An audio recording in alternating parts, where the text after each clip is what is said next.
acontecido, pero no necesariamente relacionado a los hechos actuales, sino una pequeña remembranza a lo acontecido en enero del 2007 aquí en Cochabamba, donde también vivimos un, un periodo, un espacio de tiempo de tensión y de presión social. Eh, Llevábamos cerca de unos 5 o 6 días, casi una semana, de tener sitiada nuestra plaza principal y la ciudad, y la gente reaccionó. Lamentablemente eso nos llevó a un 11 de enero que ha generado una serie de fracturas en la sociedad cochabambina, que considero todavía de una u otra forma están presentes. Y eso implica que esa doctrina de terror, esa doctrina de miedo, que en alguna medida también ha significado que los liderazgos de Cochabamba se vayan perdiendo o vayan reduciendo, nos ha mantenido siempre en la incertidumbre o en el vilo de que un grupo de la población de Cochabamba, y no me refiero a la ciudad, sino al campo, se sienta dueño del acontecer, el futuro y el presente de nuestra querida ciudad y el departamento. Me refiero a los cocaleros. Desde 2007, con los hechos luctuosos, la mayoría de ustedes estaban todavía en colegio. Trajo consigo luto también a la familia cochabambina. Lo más probable es de que muchos de ustedes no conozcan a Cristian Urresti ni a Juan Tica Colque, no hayan escuchado hablar de ellos, y si lo hicieron fue por referencia de sus padres, de pronto hasta de sus abuelos, para los residentes cochabambinos. Eh, Esas dos muertes, una de ellas con ciertas dudas y otra con un profundo pesar y dolor para la sociedad cochabambina, el caso de Cristian, trajo consigo una consecuencia en la población boliviana.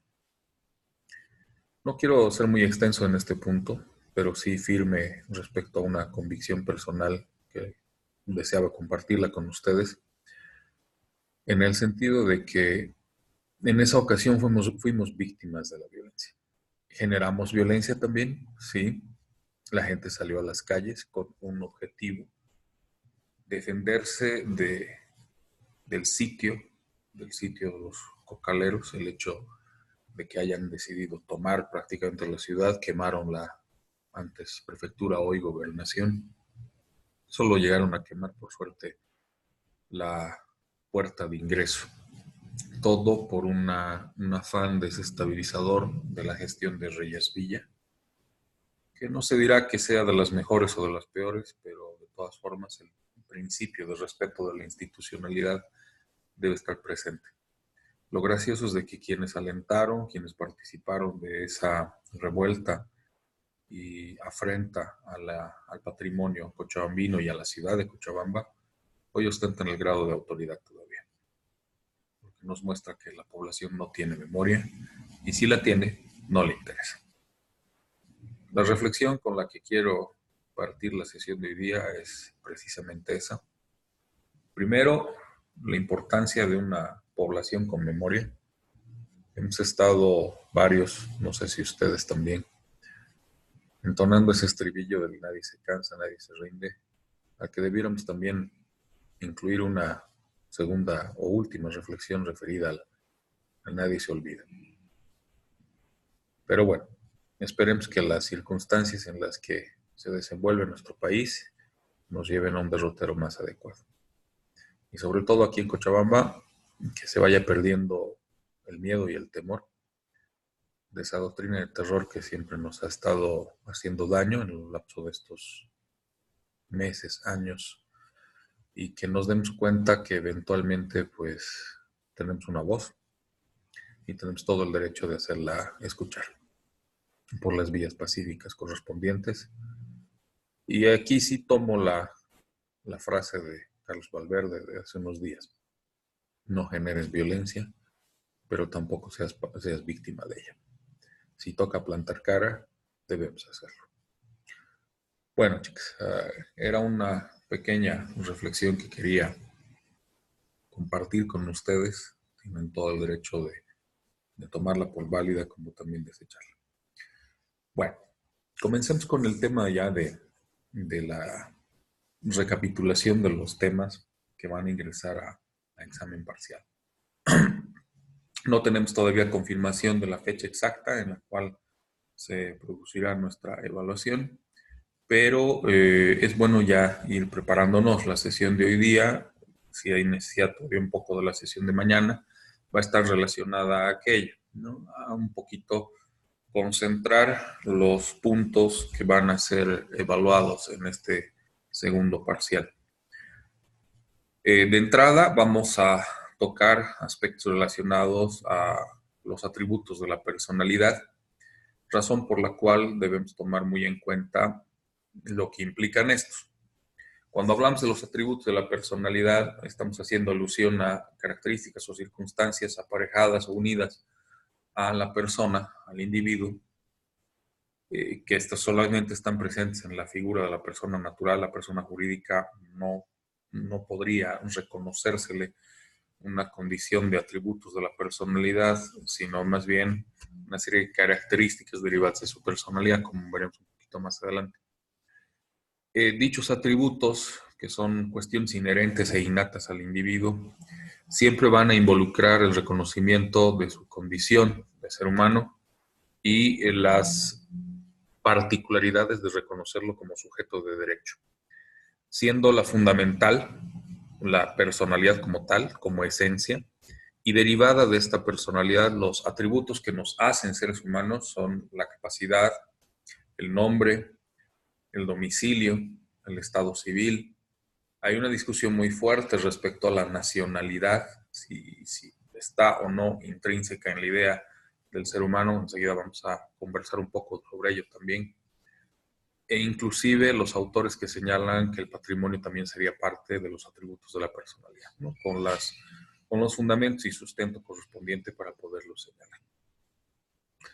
Partiendo de uno de los atributos derivados inmediatamente de la personalidad, como es la capacidad, reconocíamos en el avance de la materia que debemos hablar de dos tipos de capacidad de manera general: una capacidad de ejercicio y una capacidad de goce, siendo esta última la primera en ejercitarse desde el momento que nace una persona, ya que por efecto del mandato normativo, por efecto de la legislación vigente, la capacidad viene aparejada a la idea de la personalidad, ya que desde nuestro primer momento de existencia, y ahí surge el debate de la existencia natural y la existencia legal, ya nos encontramos protegidos por un ordenamiento jurídico tanto local, nacional como internacional. Ustedes mismas han podido evidenciar cómo el ser humano se ha visto robustecido en cuanto a sus mecanismos de protección jurídica con el advenimiento de una serie de instrumentos normativos de alcance internacional o del sistema interamericano, en el caso concreto de Bolivia, o del continente americano, en los cuales se nos reconoce una serie de derechos, incluso ad vientre, presentes desde nuestra condición de concepción, desde la concepción del ser humano hasta el nacimiento, y obviamente también presentes desde el nacimiento hasta la muerte.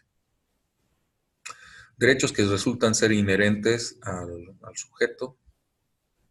Tengo una pregunta en chat, déjenme ver qué pasó. ¿Cómo estás, Daniela? Sí, ya he editado todos los otros videos. Los voy a subir en cuanto terminemos esta sesión para que no haya problemas con la calidad de la transmisión. Sí, tanto la de hoy día, que ya tengo un programa para poder convertir los videos y hacerlos un poquito más pequeños. Entonces, hoy día los subo a mi canal de YouTube y les paso el enlace por plataforma para que puedan ustedes revisar todavía los videos, sobre todo de este, en el cual estoy haciendo la recapitulación de todos los temas avanzados.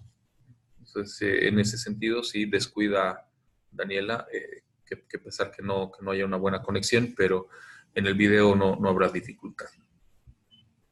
Como les decía, recapitulando un poquito el tema de la capacidad de goce. La capacidad de goce se encuentra íntimamente ligada a la comprensión de la personalidad, entendiendo que como resultado del advenimiento de esta, ergo, el nacimiento, ya se manifiesta una posibilidad de gozar de una serie de derechos. Surge ahí, sin embargo, una discusión que dio lugar a dos posturas pero muy particulares y específicas, que son las de la existencia natural y la existencia legal, entendiendo que por existencia natural nos referimos a la concepción y derivada de esta, la salvedad de que ya desde el momento de ser sujetos concebidos, pues ya gozamos de una serie de derechos que de una u otra forma llegaremos a ejercitar cuando se cumpla la condición habilitante de la personalidad, que es el nacimiento, ya que mientras nos encontremos en el vientre materno, pues la capacidad no se ejercita. Si bien la norma nos protege, lo que da lugar a considerar que sí se goza de una serie de derechos, esencia fundamental de la capacidad de goce, todavía están sujetos dichos derechos al cumplimiento de un requisito habilitante, que es precisamente la obtención de la personalidad y que ésta se marca con el nacimiento. Entonces, la capacidad debe ser entendida bajo esos parámetros. Me refiero tanto a la capacidad de goce como posteriormente a la capacidad de ejercicio que se obtiene cuando se llega a la mayoría de edad.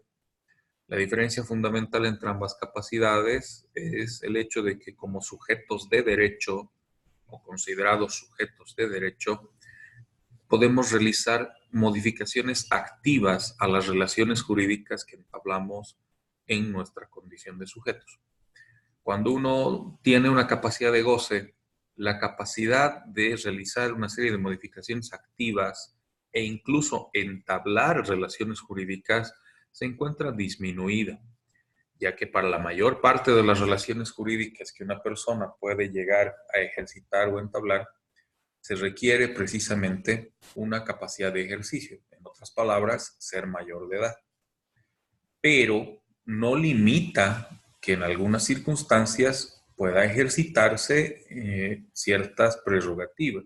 Ya lo mencionábamos en aula, ¿no? A pesar de que tenemos una capacidad de goce, por ejemplo, a los 12, 13, 14 años, podíamos llevar a cabo operaciones de orden comercial. No muy frecuentes, en algunos casos sí, pero no se desbatía o no se discutía la posibilidad de que dichos actos comerciales fueran a ser válidos o inválidos. Porque sencillamente, como se trataba de actos comerciales básicos, simples y elementales, pues no había discusión respecto a su ejecución porque su cumplimiento y sus efectos eran inmediatos. Me refiero al hecho de poder ir a comprar a alguna tienda o ser sujetos de comercio como tal, en el extremo no de comerciante, ¿cierto? Pero sí de cliente o usuario de dichos actos de comercio. Sin embargo, cuando ya nos referimos a la posibilidad de ejercitar derechos y que estos permitan el nacimiento de relaciones jurídicas que no solo se concretan en una actuación comercial básica y simple, sino en la representación de una serie de derechos, ahí sí cobra mucha importancia la capacidad de ejercicio, aquella que se obtiene cuando una persona adquiere la mayoría de edad, a los 18 años, o por diferentes circunstancias que activan una capacidad de ejercicio a pesar de que nos encontremos ante un sujeto menor de edad, como es el caso de la emancipación, cuando una persona menor de edad, por una vía judicial, solicita ya no estar bajo el yugo de la patria potestad de sus padres. Solicita judicialmente que ya no dependa de los padres, además demuestre que económicamente puede solventarse en cuanto a todas sus necesidades a objeto de ejercitar una serie de derechos que, siendo menor, pretende o puede llevarlos a cabo. Eso en el caso de la emancipación.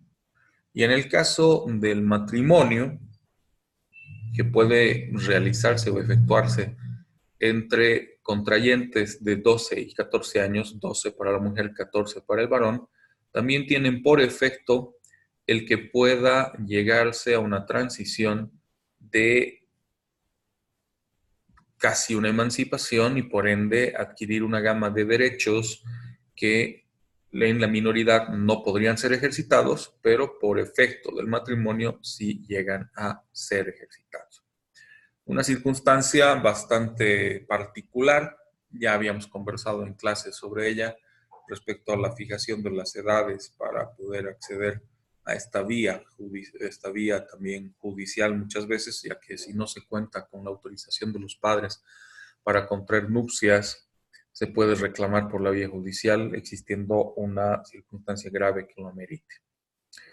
Entonces, en ambos casos, sumado al hecho de la mayoría de edad, nos permite transformar una capacidad de goce en una capacidad de ejercicio.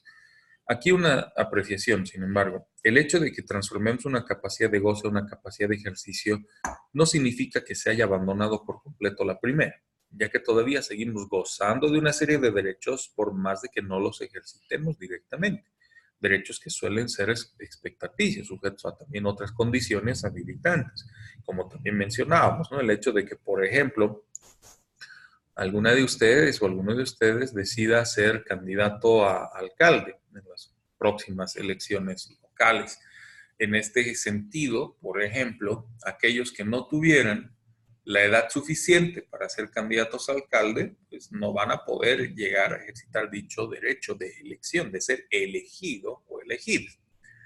Pero no inhibe el derecho como tal. Entonces siguen gozando de aquel derecho sujeto a la condición de que se cumpla el requisito habilitante, ¿no? Lo mismo con otros hechos que dan lugar a la discusión o al reconocimiento de otras formas de capacidad más allá de la capacidad de goce, más allá de la capacidad de ejercicio, refiriéndonos tanto a una capacidad de orden general versus una capacidad de manera especial o particular, donde la confluencia, de una serie de requisitos es la que permite hablar de dicha capacidad especial, ¿no? Para permitir, en todo caso, su ejercicio. Entonces, fuera de todos estos aspectos, la capacidad reviste una serie de singularidades dependiendo si se trata de una capacidad de goce, una capacidad de ejercicio o una capacidad especial versus una capacidad general, sujeta siempre a limitaciones establecidas en el ordenamiento jurídico, entendiendo que el correlato de una capacidad está marcado por la incapacidad. O sea, mientras ejercitamos una capacidad de goce, somos incapaces en ejercicio o incapaces de hecho, ya que no podemos ejercitar una gama de circunstancias que podríamos hacerlo, sino hasta que se cumplan las condiciones habilitantes y abandonemos una incapacidad de hecho para alcanzar una capacidad de ejercicio. Pero todavía existe la posibilidad del advenimiento de una incapacidad de derecho, que se sujeta sobre todo a restricciones previstas en el ordenamiento jurídico a objeto de limitar el ejercicio de una serie de capacidades. Aquí voy a tomarme la libertad, además de hacer una pequeña apreciación política, que bien saben que no es mucho mi intención, por lo menos en lo que va del casi año que nos conocemos. En ningún momento he hecho una apreciación política directa, pero esta vez sí las circunstancias lo ameritan. Es evidente el fraude ocurrido en el país. Y si revisamos tanto la norma electoral, ojo, pequeña apreciación en paréntesis, la figura de fraude electoral como delito no existe. Existía antes, ahora no. De pronto se tomó la previsión antelando la comisión de fraude que ya tenían planificada. Pero en el Código Penal la figura de fraude sigue estando vigente, además de los hechos vinculados al fraude, como el uso de instrumento falsificado, la falsedad material, la falsedad ideológica y el uso de instrumentos falsos. Resumiéndolo, para vincularlo a las circunstancias que limitan, extienden o que restringen una capacidad, en este caso de derecho. ¿Vale? Todas las personas tenemos el derecho a ser elegidos, además de ser electores. Sin embargo, una de las circunstancias que puede reducir esa capacidad e incluso inhabilitar esa capacidad es el hecho de verse vinculado a la comisión de un hecho delictivo. Y si nos referimos a el fraude, el grosero fraude acontecido en las elecciones del 20 de octubre, este no solo se extiende a los servidores públicos directamente involucrados, sino a quienes se valieron de dicho fraude, se valieron de dicha manipulación informática, y además el hecho de que se trata de falsear documentos oficiales, y quien los emplea se considera también quien ha cometido un delito. Por lo tanto, bajo esa figura, toda la cúpula y dirigencia y candidaturas del MAS, me refiero a presidente, vicepresidente, diputados y senadores, que se han visto favorecidos por el grosero fraude, de iniciarse los procesos penales que debieron hacerse, quedarán inhabilitados para el ejercicio de la política. Por lo tanto, su capacidad de derecho se ve afectada. Y eso es algo que me parece pertinente mencionar. Bueno, continuando con la circunstancia de las características o singularidades de la capacidad, entendemos, mencionabas un instante, que debe existir un correlato, ¿no?, entre capacidad e incapacidad. Así como reconocemos una capacidad de hecho, debemos reconocer una capacidad de goce. Así, de manera correlativa, una incapacidad de ejercicio y una incapacidad de derecho. Cuando nos referimos a la incapacidad de ejercicio o incapacidad de hecho, entendemos que esta siempre va a ser relativa, va a ser temporal, no puede ser absoluta, porque está sujeta sobre todo a la principal condición, el hecho de que una persona pueda o no ejercitar derechos por sí misma.